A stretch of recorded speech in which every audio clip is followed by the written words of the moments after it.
The Challenged Athletes Foundation was born out of an effort by three friends to raise money to buy an adaptive van for their friend, Jim McLaren, who was an accomplished athlete, first as an amputee and then as a quadriplegic following a second accident later in life.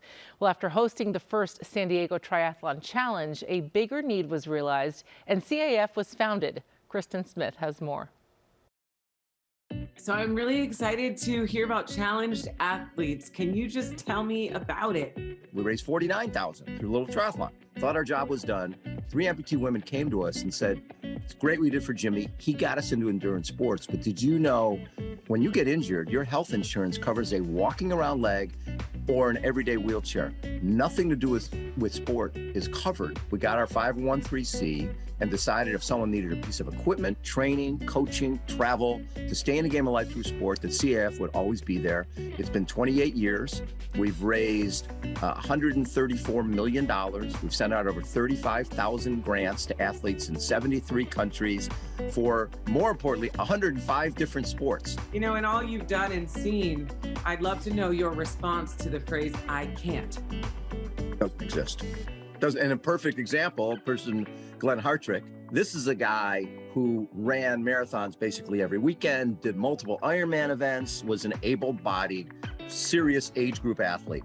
And then in 2014, the worst thing that can happen, you're on your bicycle, someone makes an illegal U-turn in front of you, you pile drive into them, you're paralyzed. I'm in the best shape of my life, and all of a sudden, I can't do anything for myself. I have to rely on somebody to do everything, from brushing my teeth, brushing my hair. I couldn't even put on a shirt. That was a moment in my life where I really had to reflect on who I was, but specifically who I want to be and how can I possibly get there. You'll see right behind me, this is my hand cycle, and then this is my racing wheelchair. So I got my hand cycle first from the Challenged Athletes Foundation, and that really kind of set off a trajectory of the half marathon, the New York City Marathon, and then ultimately diving back into triathlons once I got these all set up through the Challenged Athletes Foundation. I'm amazed because CAF gives so many athletes access to sports after horrific events that you would think would be hard to bounce back from.